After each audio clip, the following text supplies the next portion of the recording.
വയനാട്ടിൽ അതിതീവ്ര മഴ, മലയോര മേഖലയിൽ മണ്ണിടിച്ചിൽ ഭീഷണി നിലനിൽക്കുന്നു. ജില്ലയിൽ മഴ ശക്തമായതിനാൽ പൊതുജനങ്ങൾ ജാഗ്രത പാലിക്കണമെന്നും താമരശ്ശേരി ചുരത്തിലൂടെയുള്ള അത്യാവശ്യമല്ലാത്ത യാത്രകൾ ഒഴിവാക്കണമെന്നും കളക്ടർ അറിയിച്ചു.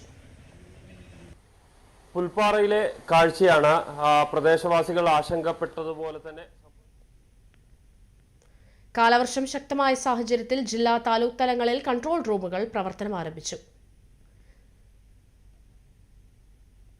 ജില്ലാതല കൺട്രോൾ റൂം 049362041519 9526804151 8078409770.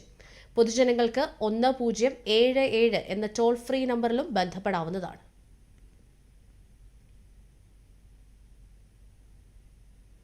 കൂടുതൽ വിവരങ്ങളുമായി അരുൺ വിൻസെന്റ് ആണ് ചേരുന്നത് ജില്ലയിൽ നിന്നും. അരുൺ വിൻസെന്റ്, എങ്ങനെയാണ് വയനാട്ടിലെ നിലവിലെ സാഹചര്യം? പൊതു സാഹചര്യം എങ്ങനെയാണ്? കനത്ത മഴ തുടരുകയാണോ? മഴക്കെടുതി രൂക്ഷമായി തുടരുകയാണോ? എന്തൊക്കെ ജാഗ്രതാ നിർദ്ദേശങ്ങളാണ് ജില്ലയിലുള്ളത്?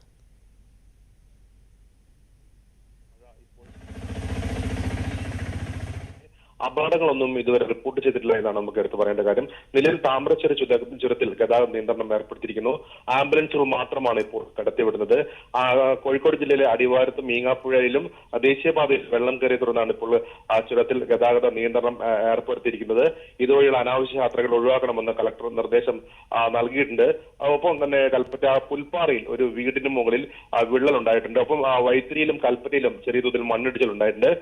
വൈത്തിരിയിലാണ് ഏറ്റവും കൂടുതൽ മഴ പെയ്തത്. കഴിഞ്ഞ ദിവസം വൈത്തിരി വട്ടപ്പാറയിൽ മാത്രം 204 മില്ലിമീറ്റർ മഴയാണ് ഇവിടെ പെയ്തത്. അതുകൊണ്ട് തന്നെ ഈ പ്രദേശത്ത് ജാഗ്രതാ നിർദ്ദേശങ്ങളൊക്കെ നൽകിയിട്ടുണ്ട്. ജില്ലയിൽ റെഡ് അലർട്ട് ഉണ്ട്. അതുകൊണ്ട് തന്നെ അതീവ ജാഗ്രതയിലാണ് സർക്കാർ വകുപ്പുകളെല്ലാം. നിലവിൽ NDRFന്റെ ഒരു യൂണിറ്റ് മാത്രമാണ് ജില്ലയിലുള്ളത്. ഒരു യൂണിറ്റ് കൂടി ജില്ലയെ ഇങ്ങോട്ട് വിളിപ്പിക്കുമെന്നാണ് അറിയിച്ചിരിക്കുന്നത്. എന്തായാലും കഴിഞ്ഞ ദിവസങ്ങളിൽ മണ്ണിടിച്ചിലുണ്ടായ കള്ളാടി പ്രദേശത്തെ ആളുകളൊപ്പം ടൗൺഷിപ്പിലെ മണ്ണ് കൂട്ടിയിരിക്കുന്ന പ്രദേശത്തെ ആളുകളൊക്കെ മാറ്റി പാർപ്പിച്ചിട്ടുണ്ട്. താഴ്ന്ന പ്രദേശങ്ങളൊക്കെ മിക്ക സ്ഥലങ്ങളിലും വെള്ളം കയറി മൂടിയ സാഹചര്യമുണ്ട്. എന്തായാലും ആശങ്കപ്പെടേണ്ട സാഹചര്യമില്ലാന്നാണ് ജില്ലാ ഭരണകൂടം അറിയിച്ചിരിക്കുന്നത്. ഒപ്പം അല്പം മുമ്പ് പാൽച്ചുരത്തും മണ്ണിടിഞ്ഞു. അവിടെ ഗതാഗത തടസ്സം നേരിടുന്നുണ്ട്. ഒപ്പം നെടുമ്പോയി ചുരത്തിലും മണ്ണിടിച്ചിൽ തുടർന്ന് ഭാഗികമായാണ് ഗതാഗത നിയന്ത്രണം ഉള്ളത്.